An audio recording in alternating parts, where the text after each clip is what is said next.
Welcome to the third lesson of the course Investing in Regenerative Agriculture and Food. How to put money to work in regenerating soils and ecosystems at scale and growing a lot of food while doing this. You can find all the links we discuss and all the slides in the PDF in the comments below. This lesson, we look at why invest in regenerative agriculture and food, which I'm not going to try to convince you to why you should care about this or why you should invest in it if you happen to be an investor. But I just would like to make the investment case for regenerative agriculture and food. This is going to be a few lessons where we look at this. This is not investment advice.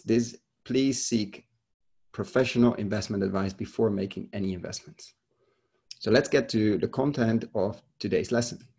Why invest in regenerative agriculture? I think for many investors or impact investors, and I think all of the investors that are listening or reading or watching this, they would like to have a positive impact on the world. And I would argue even a net positive, a deeper net positive impact. I personally don't think there's a better sector or better theme or a better part of the economy or better part of this world to do this than there is in agriculture and land use, and probably also fishing. So how we use or abuse the service of this planet to get food, fibers, and oils.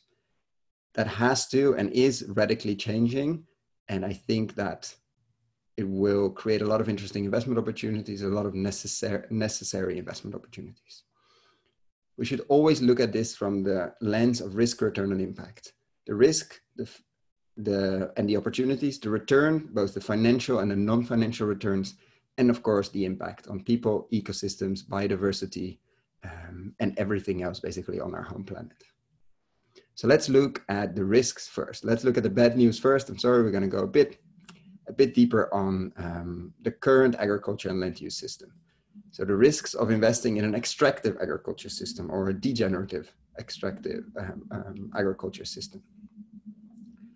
I will quickly read them out, but we actually go into details of these 5 points. This all comes from a very, very interesting paper, a white paper written by Paul McMahon of SLM Partners called The Investment Case of Ecological Farming. It's from 2016, but it's super current. Maybe a few data points have to be updated, but they actually probably prove the point even more. He wrote a very good paper about, in investment language, why ecological or regenerative agriculture makes so much sense. So let's dive into the bad news first. If you're investing in extractive agriculture, you have a high risk to exposure because of volatile input costs. You're degrading natural assets. You have a vulnerability to climate change. You have a negative environmental externalities, which increasingly are being taxed or regulated. And consumer trends are shifting away from what you are investing in.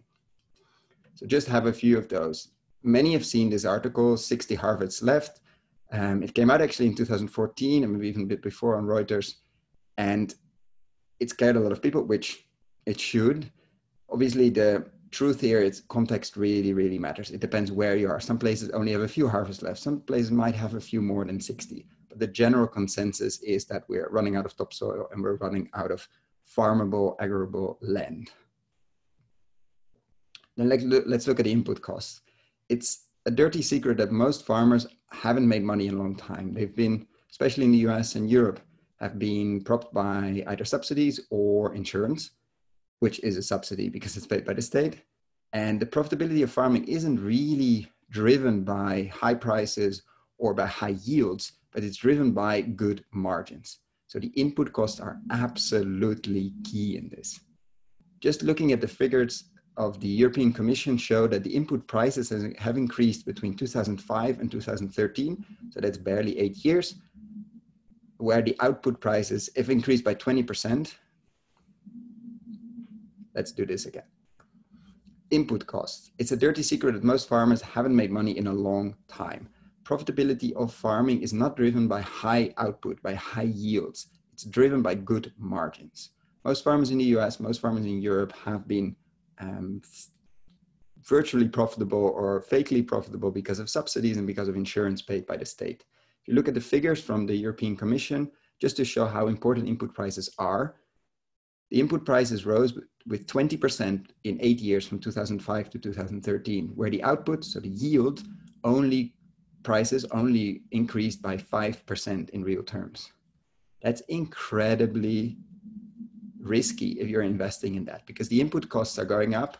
The yield is not necessarily going up anymore, and in many places going down, looking at the degraded land we covered in the piece before. And somewhere those two lines are meeting. In many places, they already met a while ago. In some places, they didn't, but we're on their way. If you look at which part of the agriculture sector is most at risk in terms of input costs, it's the intensive animal producers, because they need to buy a lot of feed. The biggest cost for them is feed, and it could be corn, it could be others, and you can see that they are most at risk when these prices change. Degrading natural assets. Our soil is degraded. It's not only flooding away. Anytime you see, let's say, not a clear river, it means some farmer upstream is losing his or her asset. Anytime you see a bit of a murky river, it's somebody's soil floating away to the sea, and you're not going to get that back anytime soon. But also, actually, the properties within the soil are degrading. The carrying capacity, the water holding capacity, the life in the soil is literally degrading because of how we farm. Vulnerability to extreme weather events. This sounds interesting. Like, what does that actually mean? But just to give you two examples, the hog industry, the pigs industry in the US lost an estimate in 2012 of $3 billion US dollars because of drought. The prices of their main input costs, and we come back to the input discussion, went up. So they lost 3 billion just in 1 year, just because of extreme weather. Drought pushed up the prices of their main input costs. Another example, last year, it was estimated in 2019 that 19 million acres wasn't planted in the US. Why? Because it was flooded. There was too much water on the land for the tractors to go on. 19 million acres. And if you look at the years before, I mean, many of the years have been like that. Health. It's probably the thing that matters most to us and for your children. There's a lot of research coming out, and we'll go deeper into that in one of the other lessons, between healthy soil, healthy produce, healthy gut system, and healthy people, and then obviously healthy ecosystems. There's a very important connection between healthy soils and healthy people, and we're only slowly starting to understand how that actually works. Biodiversity. A German study showed that over 75% of insects have disappeared, like biomass, not only types, but also quantity, have disappeared in the last 3 decades. That's enormous. That is 3 out of 4. And many of those insects, we have no idea what they do. Many of those insects, some of those insects we consider as pests, but many of those, for every pest insect, you have another 9, we now estimate, that are beneficial. So we wiped out a whole army of beneficial insects, and we're suffering, or our farmers are suffering. We're not the only one that's asking those questions.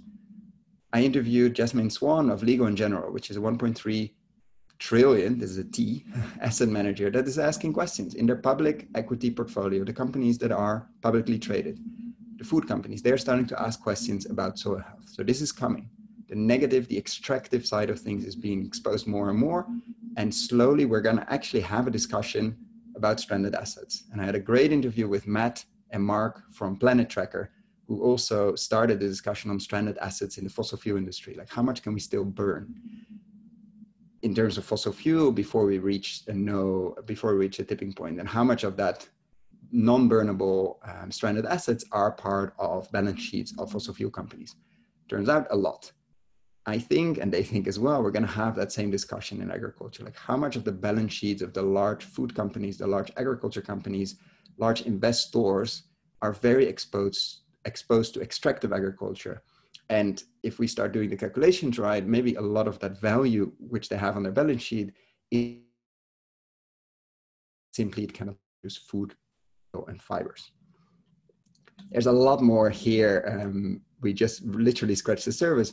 But if you want to dig deeper, I highly recommend The Investment Case for Ecological Farming of Paul McMahon. You can find the link below or just search for it. He's one of the co-founders of SLM Partners who invest in this space.